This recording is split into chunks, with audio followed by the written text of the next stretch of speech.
রাষ্ট্রীয় অতিথি ভবন যমুনার সামনে রয়েছেন আমাদের সহকর্মী স্বপ্নিল শাহরিয়ার শিশির। তিনি আমাদের সাথে এই মুহূর্তে যুক্ত হয়েছেন। শিশির, বৈঠক তো চলছে, কারা কারা উপস্থিত হয়েছেন এবং কতক্ষণ চলবে এই বৈঠকটি?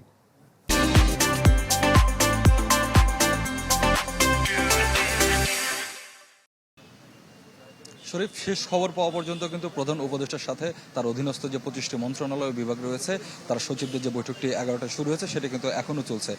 আসলে নিশ্চিত করে বলা যাচ্ছে না কয়টার দিকে এই বৈঠকটি শেষ হবে। তবে আমরা যতটুকু জানতে পেরেছি কিংবা ধারণা করছি যে এই যে 25টি মন্ত্রণালয় এবং বিভাগ, সেই সমস্ত মন্ত্রণালয় এবং বিভাগগুলো তাদের যে বর্তমান পরিস্থিতি কিংবা ভবিষ্যৎ পরিকল্পনা সেই সম্পর্কে প্রধান উপদেষ্টা ডক্টর মোহাম্মদ ইউনূসকে অবহিত করবেন এবং প্রধান উপদেষ্টা তাদেরকে কিন্তু দিক নির্দেশনা দেবেন, এরকমটি কিন্তু আমরা জানতে পেরেছি। এবং দীর্ঘক্ষণ ধরেই আসলে এই বৈঠকটি যেহেতু চলছে, ধারণা করা হচ্ছে নানা বিষয় কিন্তু আসলে এখানে আলোচিত হচ্ছে এবং ধারণা করা হচ্ছে কিভাবে জনবান্ধব এবং গতিশীল প্রশাসনিক ব্যবস্থা গড়ে তোলা যায় সেই বিষয়েও কিন্তু প্রধান উপদেষ্টা গুরুত্বপূর্ণ দিক নির্দেশনা দিতে পারেন। এছাড়া বিভিন্ন সময়ে যখন প্রধান উপদেষ্টা সহ অন্যান্য উপদেষ্টারা সাংবাদিকদের সাথে কথা বলেছেন, তারা জানিয়েছেন যে বিভিন্ন ক্ষেত্রে সংস্কারের বিষয়টি তাদের কাছে প্রাধান্য পাচ্ছে, আইন শৃঙ্খলা পরিস্থিতি নিয়ন্ত্রণে আনা তাদের কাছে প্রাধান্য পাচ্ছে।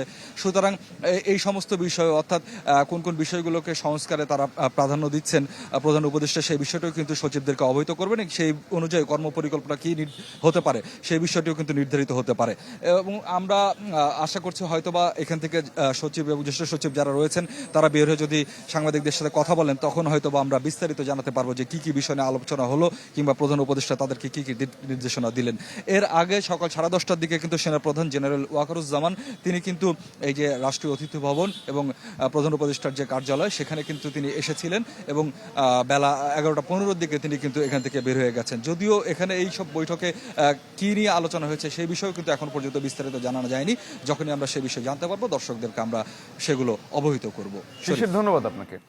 দর্শক, যমুনার সামনে থেকে সহকর্মী স্বপ্নিল শাহরিয়ার শিশির যোগ দিয়েছিলেন।